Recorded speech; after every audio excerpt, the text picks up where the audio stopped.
예, 2주 전에 최영만 목사님 오셨을 때 아내와 와서 같이 한번 예배를 드렸었습니다. 그리고 제가 지금 머무는 곳이 여기서 전철역 한정거장 가면 중공역 있는 거기에 이제 한국중앙교회라는 교회 출신이고 거기 선교관에 있는데 이달 말로 제가 이제 평촌의 세중앙교회라고 있어요. 그쪽으로 제가 이동을 하기 때문에 목사님 보고 이제 여기 교회 예배를 제가 이제 앞으로 마지막으로 한번 그때는 최영만 목사님 설교를 듣고 너무 은혜 받았지만 또 제가 존경하는 박동수 목사님 저에게 선배님이시고 26년 만에 뵀어요. 얼마 전에 26년 만에 뵀습니다. 목사님. 99년 8년이니까 그러니까 그래서 이제 목사님 여기 저 가까운 데에 계시고 또 여기서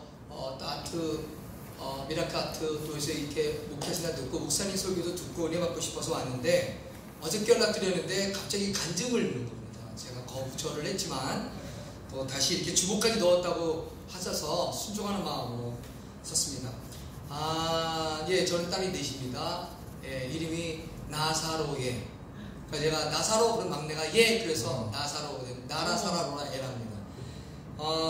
그 아이들이 2살 때, 4살 때, 7살, 9살 때 아이들을 데리고 아프리카로 출발을 했습니다.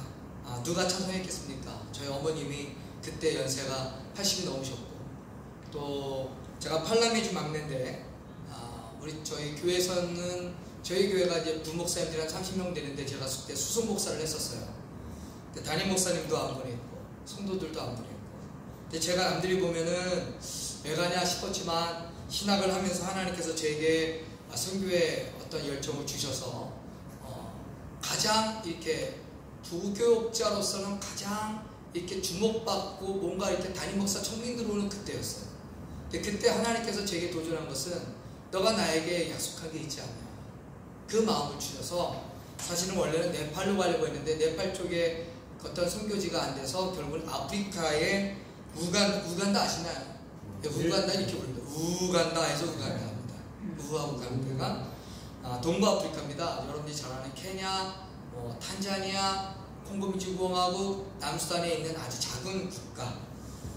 네? 그래서 출발할 때 공항에 저희 교회에서 대형 버스가 오고 가족들이 오고 수십 명이 저를 배웅하면서 다 울었지만 저는 울지 않고 갔습니다. 왜? 저는 선택받은 선교사니까. 네, 그리고 우간다 가서 울었습니다. 가니까 힘들더라고요.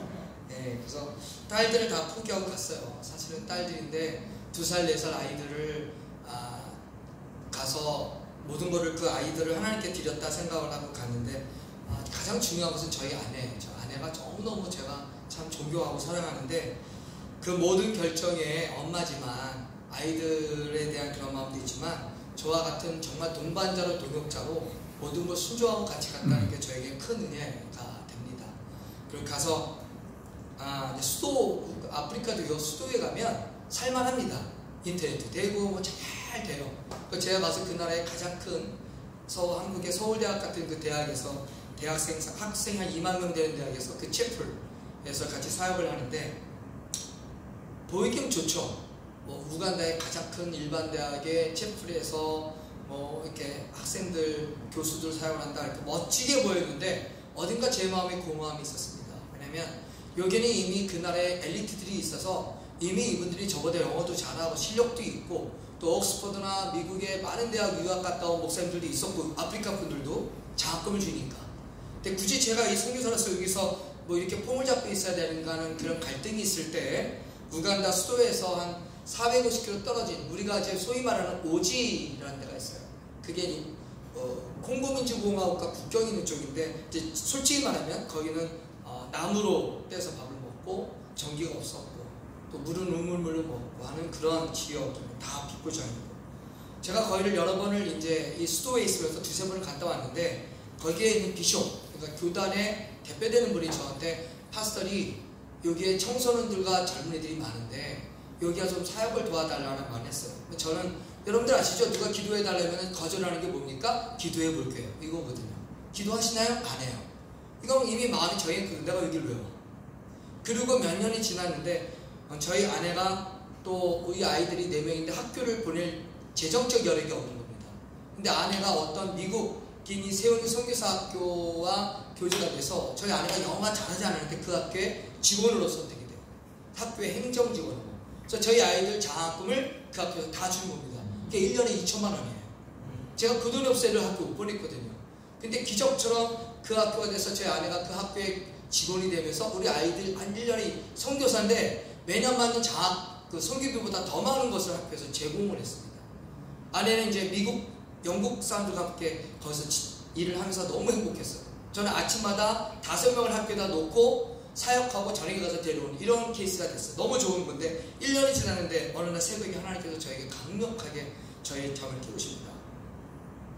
너가 저번에 기도한다고 했던 그 골리, 그 이름이 골리입니다. 우간다의 골리 지방 골리라는 그 오지에 있는 그 지역에 그 아이들 청소년들 지금 정말 그런 아이들이 너를 불렀는데 너가 안 갔냐 그런 마음이 들면서 너 애들 교육시키러 왔냐는 마음을 저를 하나님 도전하더라고요. 그때가 저로서는 가장 좋을 때였어요. 저는 대학 사역하죠. 저희 아이는 외국인 학교에서 있죠. 아이들은 최고 좋은 학교 다니죠. 근데 그때 저에게 하나님께서 강력하게 책망하시더라고요. 새벽에 그쪽에 대한 생각도 안 했는데 그쪽을 주는 거예요. 사도 바울이 자기가 아시아로 가려고 했는데 하나님께서 성령을 통해서 유럽으로 그랬을 때 그가 순종해 갔던 것을 여러분들 기억하시듯이 저에게 그런 마음을 줬습니다. 우리가 아내에게 그날 아침에 학교를 갔다 온 내용이 있어요. 여보, 내가 이런 지금 우리로서는 선교사 다른 선교사들이 부러워할 정도의 가장 좋은 현장이 됐는데 우간다 수도에서 좋은 대학에 좋은 학교에 좋은 아이들 교육이 됐는데 제가 그 고백을 하니까 저희 아내가 심각하게 생각하는 거예요. 자기로서 지금 굉장히 행복한 거예요. 지금. 그래서 제가 3일 정도 시간을 기도하고 당신이 오케이 하든지 노하든지 순종하겠다. 근데 그날 저녁에 자기 전에 정하겠다 하더라고요. 그게 하나님의 음성이면 가겠습니다. 근데 저는 목사고 남자입니다. 그곳에 가서 저는 살아갑니다. 군대도 갔다. 근데 이제 일단 먼저 뭐 하냐면 애들 교육이 안 됩니다. 학교가 없습니다. 현지인 학교가 있는데 그거는 교실이 아니라 나무 밑에서 망고나무 밑에서 공부하는 학교예요. 자, 그리고 또 하나는 거기 가는 길이 10시간이 걸려요. 비표적으로. 세 번째, 거기는 전기가 없습니다. 여러분 전기 있고 차이는 원시와 우리 옛날 어르신들 중에서 시골에서 전기 없어 사시는 분 아실 거예요. 거길 간다고 얘기를 딱 주변에 했을 때 주변에 있는 많은 선배 송사님들 사모님들한테 엄청 혼났습니다. 사모님들한테 이용 송사 여기도 사역지야. 그리고 이용 송사는 혼자만 송사지 제 애기들은 뭐냐고. 지금 제일 좋은 조건으로 좋은 학교 다니는 애들은 뭐냐고. 왜 애들 희생시키냐는 얘기를 제가 10년 이상을 들었어요. 제가 18년 됐거든요. 우간다인지. 주변에서 많은 그런 얘기도 있었고 또 그 우간다 그 골리라는 지역에 제가 간다고 했더니 그 비숍이 그 주교가 제가 온다고 하는 그 얘기를 듣고 안 믿었답니다. 실제로 제가 연락했어요. 제가 올라간다 언제. 그러니까 실제로 올지 몰랐나 봐요. 그런데 정말 하나님께서 강력한 마음을 주셔서 그 지역으로 들어갔습니다. 일단 들어가서 보니까 이제 우리가처럼 마트도 없고 이런 데 식당도 없고 현지인식으로 먹기 때문에 한 달 동안 이제 죽을 먹고 사는데 첫째, 둘째 아이들은 중학생이에요. 그러니까 우리 아내가 저희 셋째, 넷째 아이들은 홈스쿨링을 6년을 시켰습니다. 학교가 없어 집에서 아침부터 저녁까지 한글, 영어 공부시키고 첫째, 둘째 아이들은 중학생 되니까 할 수 없으니까 학교를 보내야 되는데 기숙학교를 보내야 되는데 우간다에는 그런 학교가 없는 거예요. 우간다가 못 사는 나라예요. 아프리카에서도. 근데 케냐는 좀 나아요. 케냐에 선교사 학교인데 애들을 재워주는 학교가 있는 거예요. 그래서 제 첫째, 둘째 아이들 그 학교를 보내는데 저희 집에서 그 학교를 가는데 2박 3일입니다. 차로 1000km. 그래서 가다가 자고 데려다주고 오는데 우리 아이들은 이게 부모를 초등학교 6학년 중2인 첫째, 둘째를 보내는데 얘네들은 거기서 어떤 인생이 어떻게 되냐면 저희와 한 달을 같이 보낸 적이 없습니다. 지금까지. 학교에서 기숙사 생활을 16개국 아이들 아프리카 전역에 전 세계에 온 선교사 자녀들이 모이는 곳이에요.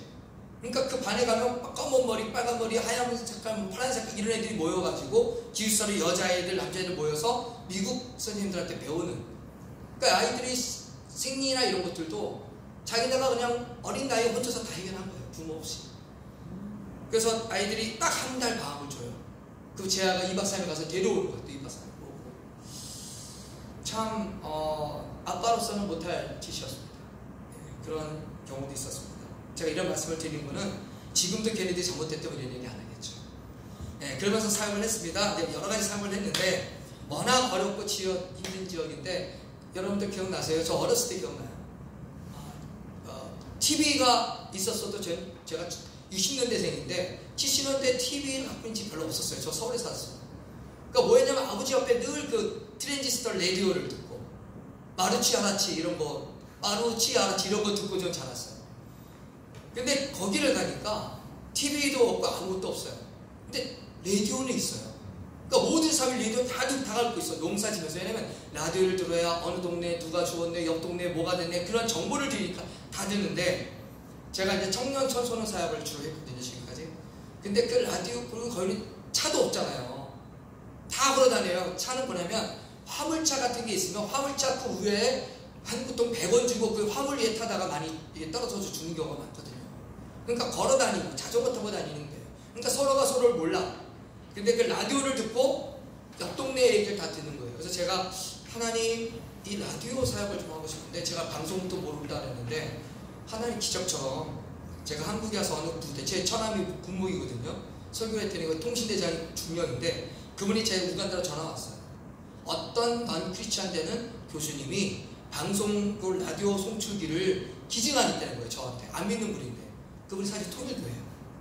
서울대 물리학과 교수 양동모 교수님인데 은퇴하고 방송장비로 해서 CBS나 KBS의 방송장비를 하던 프로시스코라는 회사의 회장입니다. 근데 그분이 기증한다고 저한테 나오는 거예요. 그래서 제가 그때 말라리아 걸려서 거의 죽을 뻔했거든요. 근데 그걸 지금 안 나오면 안 주겠대. 그래서 제가 2014년도에 제가 생명을 걸고, 저희는 비행기 한 번에 안 가거든요. 2번 갈아타야 되니까 타고 나와서 그걸 받는데, 문제는 방송장비 받았는데 방송을 몰라요. 그러니까 그분이 소개해서 CBS 방송국 디지털 국장을 소개해서 일주일 동안 방송을 배웁니다. 배웠는데 아무것도 모르겠어요. 그 들어가서 이제 라디오 방송국을 하는 그 과정 15분이니까 딱 위해서 그냥 하겠습니다. 아무것도 없어요.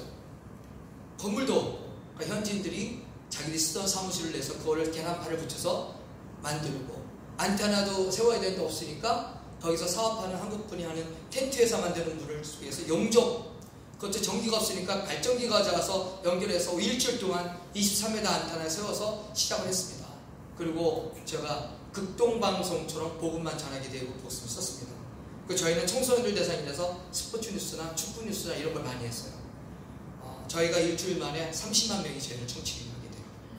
그리고 제가 콩고민주구하고 옆쪽인데 콩고민주구하고 아주 위험해서 못 들어가는데 거기까지 방송이 가니까 그쪽에서도 저희 방송을 엄청 듣게 되고, 그러면서 방송이 확장되고 직원들이 생기고 이렇게 돼서 코로나가 터졌습니다.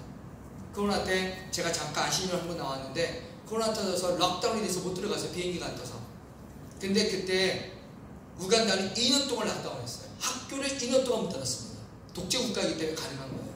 학교 문 닫고 교회까지 문 닫았어요. 그러니까 우리는 그때 코로나 때 우리는 TV로 봤지만 거기는 TV도 없고 그러니까 예배를 아예 못 드리는 거예요.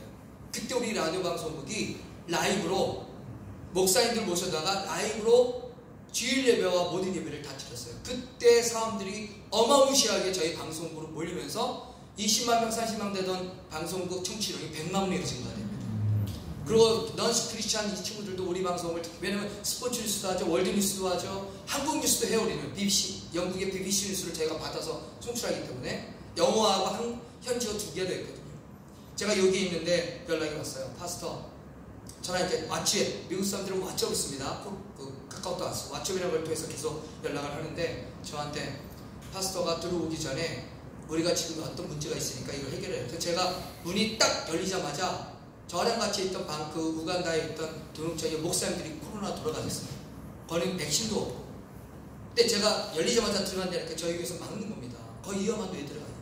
근데 그들이 날 기다리니까 제가 들어갔어요. 진짜 갔더니 마스크 쓰고 난리가 났어요. 그래서 가는데 저와 함께 있던 청년들 스태프들이 방송을 잘하고 있었고 또 복음이 전파됐는데, 제가 그 들어간 게 뭐였냐면 들어가서 그들을 만나겠다 했는데 그때 하나님이 기적같이 일을 했습니다. 미국의 월드 오브 호프라고 하는 세계적인 미디어 그룹이 있어요. 저희 세계 70개국의 방송국을 가지고 있는 월드 오브 호프, 소망의 말씀을 하는 그 단체가 미시간주에 있는데 그 사람들이 저희 방송을 어떻게 소문 들었는지 미국에서 40시간을 날고 왔어요. 그리고 우리한테 와서 심사를 하는 거예요. 식사를. 저한테 딱 묻습니다. 파스터리, 너가 이 방송국 설립자라며, 그러니까 파운더라며, 너가 여기 오너라며, 그러더라고요. 오너. 제가 그때 딱 반박했어요. I'm not owner, I'm the owner. 나는 여기 오너십이 아니다. 이 방송은 여기 있는 우간다 현지인분들 거고 이분들 거고 이 스태프들 거다. 나는 단지 하나님의 도구로 이 사역을 하고 이들에게 넘길 거다 얘기를 했어요. 제가. 거기서 이 미국 사람이 완전히 감동을 받아서 그럼 너가 뭐가 필요하냐? 우리 방송국 지금 송출기가 100W밖에 안 된다. 그리고 안테나가 안 된다. 그랬더니 이분이 기다려라. 그래갖고 미국 가갖고 6개월 만에 공수한 겁니다. 안테나 타워 60m. 우간다에 그런 게 없습니다. 그리고 송출기가 10배가 되는 송출기에서 공수를 했어요.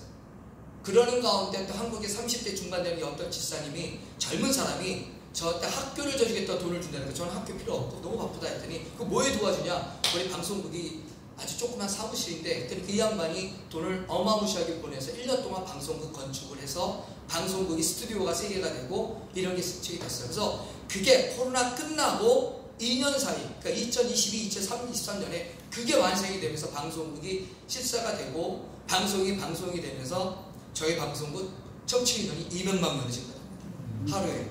지금 아무래도 극동방송과 비슷한 것 같아요. 그러면서 콩고민주공화국은 프랑스어를 씁니다. 자기네 언어로 좀 해달래요. 근데 저는 국경인데 국경이 그냥 아무나 왔다 갔다 해요. 그래서 저희가 콩고 사람을 채용을 해요. 그래서 저희 방송이 지금은 영어와 또 프랑스어와 현지어 3개로 방송이 진행되고 있고 또 그 후에 남수단이라고 하는 무슬림 국가가 있는데 그쪽도 방송이 간다고 아랍어로 해달라서 지금 그걸 준비 중에 있습니다. 그래서 방송국이 크면서 뭐 미국, 영국에서 저를 막 쫓아오는 거야. 미국, 독일에서 미국에서 이제 그런 데 가서 설교도 해달래서 영어로도 설교도 하고 만나는데 문제는 뭐냐면 제가 교만해지는 거예요. 모든 초점이 저를 비치는 거예요. 하나님이 아니라 현지인이 고생했는데 저를. 근데 하나님이 그걸 또 하나님이 저를 또 도전하시는 겁니다. 네가 있냐? 저는 이 방송국에서요 제가 정말 받을 영광 다 받았어요. 우리나라에서 1년에 한 번씩 연세대학교 언더우드 재단에서 주는 언더우드상이 있습니다. 선교사의 노벨상이라는 거. 저는 그 상도 받았어요. 2천만 원도 받고 그 학교에서 저를 V학교를 불러서 학생들 그 전체 연대 학생들 4번에 걸쳐서 거의 7, 8천 명 학생들 설교도 해보고 제가 받을 그릇도 아니고 받을 능력도 없었는데 그렇게 은혜를 받으니까 제가 교만해지고 또는 솔직히 한국에서 제가 안 나와서 모르지만 사실 미국, 독일에서 굉장히 많은 외국 송사체가 불러서 가서 설교도 하고 하는데 어느 날 하나님께서 저를 강력하게 치시더라고요. 네가. 그래서 제가 그때 전 하나님께 또 강력하게 회개를 하고 작년에 그리고 저희 현지 스타트한테 얘기합니다. 이 모든 방송국 내가 갖고 있는 모든 것을 당신의 때에 이양하겠습니다. 깜짝 놀라더라고요. 안 믿고. 왜냐면 재정을 따라서 그거를 근데 제가 그거를 실제로 했습니다. 그리고 이양을 1년 동안 하고 사실 작년 12월 말에 제가 우리 방송국에 있는 모든 제 권한, 제 재정, 제 물건을 영문으로 5페이지 순대 제가 사인을 하고 그리고 증인을 세우고 거기 교단의 총회장과 해서 넘겨주고 집에 와서 멍 때렸대요. 1시간 줬는데 이게 뭔가 잘한 건가 이런 생각이 나더라고요. 그리고 작년 12월하고 1월에 나와서 이제 그분들은 저를 장관에 세우고 들어오라고 하는데 제 집도 있고 제 것도 다 있지만 제 마음은 이번 6월에 우간다 들어가서 완벽하게 정리하고 그를 떨려고 합니다. 왜냐면 제가 거기 있으면 그분들이 저 때문에 성장하고도 그렇고 저 때문에 우리 스태프들이 다 더 아들 같은 친구들이고 저희는 도지사도 배출했어요. 저희 방송 직원이 직선 나가서 도지사 됐거든요. 그러니까 저를 아버지라 그러는데 거기 있으면 제가 하나님의 영광을 다 가릴 것 같더라고요. 사실 이런 얘기를 우리 교회 담임 목사님 주변에 얘기했을 때 다들 놀랐어요. 다 반대했어요. 왜 너는 꼴통짓을 하냐 맨날 가지만 않는데 가고 꼭 좋을 때 지금 잘 나갈 때 더해 이런 얘기. 주변 성도사님들 찬성을 안 해요. 근데 제가 약간 청개구리 기질이 있는지 저는 하나님이 아까 목사님했죠. 저는 담임 목사님보다도 하나님이 우선입니다. 그분이 주는 비전이면 순종합니다. 그래서 하나님이 잘했고 저희 아이들 넷이 지금은 외국에서 2명이 대학 나왔고 2명 한동대에 있는데 걔들 다 하나님이 공부시킨 거예요. 제가 능력이 아니라. 근데 그 아이들 4명 중에 28, 26, 23, 21인데 4명 중에 3명이 성교사로 헌신했습니다. 아프리카를 가겠다고 하고, 근데 저는 말렸지만 그 아이들이 지금 대학을 나오고 그래서 선교사로 가는 준비하고 미국에서 학교 교사하는 데가 있어요. 너무 좋은 학교에 좋은 직업인데 이 아이가 둘째인데 시카고에 있어요. 자기 사우아프리카로 가겠다. 그래서 지금 그 아이들 그거는 부모를 존경해주고 인정해주고 자기들 그렇게 어렵게 부모 떨어서 정말 힘들게 살았는데 그래도 부모의 삶을 보고 따라오니까 저는 이게 저에게 있어 하나님의 큰 축복입니다. 다른 거 없습니다. 저희 자녀들이 믿음으로 자라졌고 어렵게 자랐지만 하나님의 영광을 위해 살아가겠다고 간증하는 것, 저는 그게 하나님이 저에게 주는 가장 큰 축복이고요. 그래서 그 마음으로 저희 다음 스텝은 아마 한국에 외국에서 온 유학생들 사역을 준비하고 있습니다. 그래서 이번에 우간다 6월 가면 내년에는 연세대학교를 지금 제가 계속 나가고 있는데 연세대학교에 있는 8,000명의 외국에서 온 유학생들, 그들을 다음 세대를 사역을 하려고 기도하는 중입니다. 생각할 때 기도하시면 고맙겠습니다. 감사합니다.